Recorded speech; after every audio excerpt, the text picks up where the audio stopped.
boys and girls. We got us a little hay cart, a little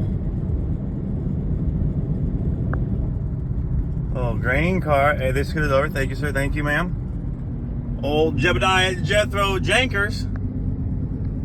Yes, sir. It's nice when people see the need, right, for some no, I thought that was a cop. I saw the dark center portion of the grill.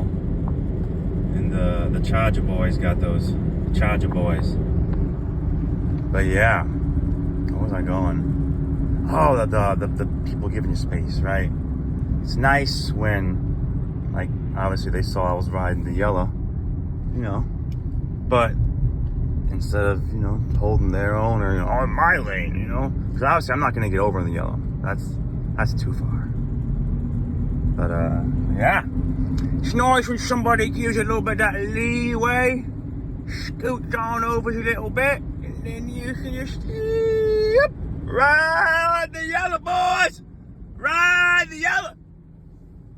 One of my good buddies, he's actually on the I'm not sure what the technical term is, but he participates in the United States Navy, their marksman team. He goes all over the United States and shoots in competitions. So, and he does that alongside, he's an MP, so he's a military police in the U.S. in United States Navy, baby. So, every now and again we talk on the phone, and every now and again he'll slide by the old domicile. We'll reminisce on old times of guarding nukes and shooting guns and spit and dip. It's back in the old days, your boy used to dip. It's a dirty, disgusting habit. It causes cancer. But when you gotta stay up on fire watch off 2 hours of sleep, sometimes you gotta throw in a little bit of nicotine. One of those nicotine vibes keep you awake. I remember when I guarded nukes in Kings Bay, Georgia. There'd be some times where, depending on how many submarines we would have in the bays, it would depend how many posts we would need to stand up. So if we had SSGNs and SSBNs. SSBNs, I forget what they stand for. It's like subsurface guided ballistic. I don't remember. It's something like that. But it's talking about the classifications for submarines and if they're carrying nuclear missiles or not. Well, if they're carrying nuclear missiles, we have to stand up extra security. And there is, depending on which area we were standing post at, like if one of them had a big old dry dock where the whole sub would pull in, they would close the doors and the water would drain. It was nuts seeing a whole submarine out of the water and looking down. I forget, I think maybe like 100, 140 feet, something. I forget how deep it was. It was nuts. The entire submarine down in there. Nuts. And then they would open the doors, and actually they wouldn't open those, they would flood it and then open the doors. Because when the water, because if there's a variance in pressure, right, it's gonna take a lot of energy to move something, especially with something with such a big of mass as the doors that they use to block the dry dock. Like, these are gigantic submarines, right? Just imagine the scale. It's hard to even explain. But yeah, so there'd be times where we'd have an SSBN which had the missiles on it, and there'd be a couple extra. There'd be sometimes we wouldn't expect them, because we wouldn't always get heads up, because that's classified information. What schedule these nuclear missiles. So all the submarines were nuclear powered. We don't rock diesel anymore. Maybe some of the tiny ones, but all the ones I ever saw were nuclear powered. And with that being said, so they all have reactors on board, but all don't have, the missiles on board. Well, they all have missiles, but they're all not intercontinental nuclear tip ballistic missiles, ICBMs, whatever they are. So yeah, so there'd be times. Sorry, if you like the story, good. If not, go ahead and don't watch. Thumbs down. That's cool. Thank you for this, far of a view. Appreciate you. But so there'd be times we'd have 3, maybe even. I don't think we ever had more than 3 SSBNs at one time. Maybe we had 4. I don't remember that specifically. But there's a freaking red tail out front. That's cool. Eating something nice, dude. Nice. I'm sure you guys didn't see it, but I saw it, so thank you, God.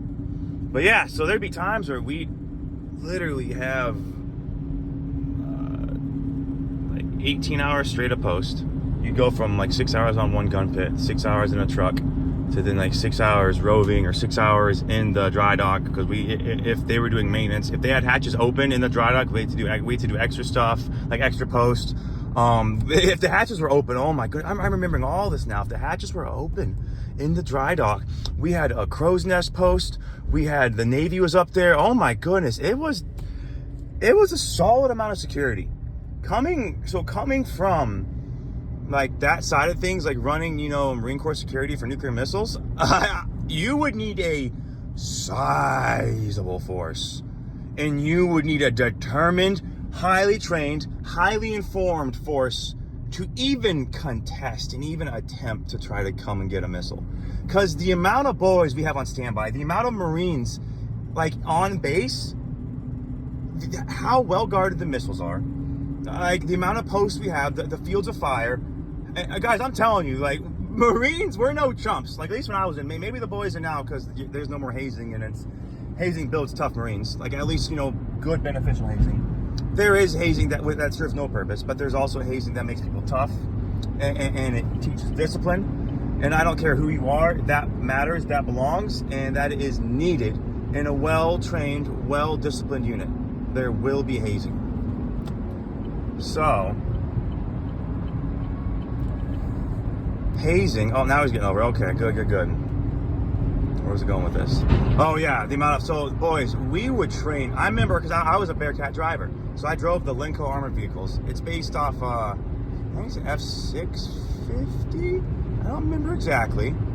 But with all ballistic windows, we had a 240 turret on top with several thousand rounds of ammunition, and we would run API, so that wasn't API, it was armor piercing, and then I think every fourth one was an armor piercing tracer or something, or I don't remember exactly, but it was a pretty solid, you know, engaging lightly armored vehicles and destroy.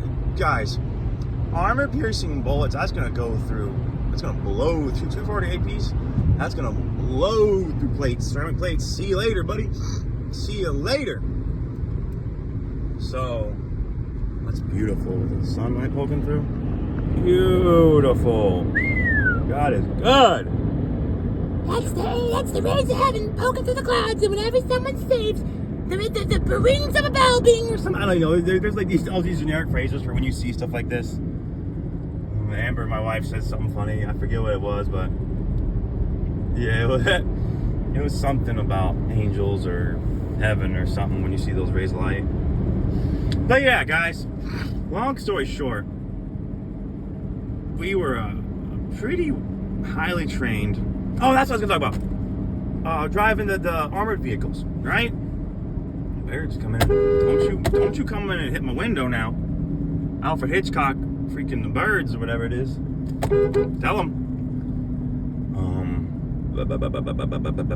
Oh, but yeah, I remember us doing like we did multiple different training iterations involving convoy drills,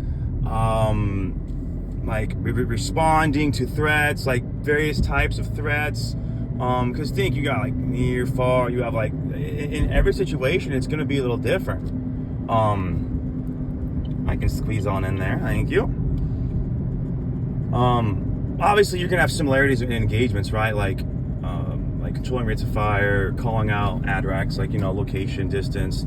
You're gonna have similarities among all engagements, but responding to the engagement and the speed at which the response happens comes through training. And you gotta pound those reps in, baby. And that's something that we did. We trained often. We were always doing load up drills. Oh my goodness, the amount of load up drills we did. And a load up drill, guys, is when you could be anywhere in, it's called the WSIF, and it's this bunker that the Marines stay in. And there's about probably 50 Marines. I don't know, back when I was, there was about 50 at a time on QRF.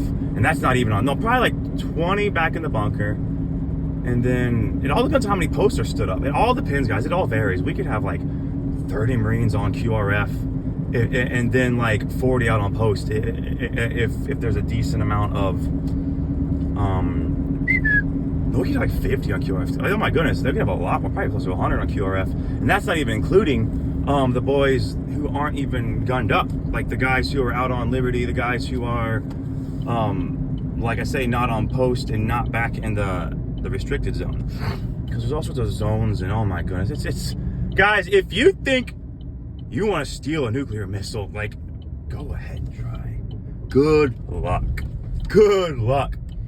Because unless they've drastically reduced the training and the weaponry and the technical side of things, like unless they've gone downhill drastically, you're gonna need an army. And even then, boys, they're gonna call in Broken Arrow and then F-22s from I forget which naval base, but there's multiple bases. Maybe not multiple, I forget which one. There's like NAS Jacks. There's actually a lot of bases. But you put these F-16s, F-22s on full afterburner.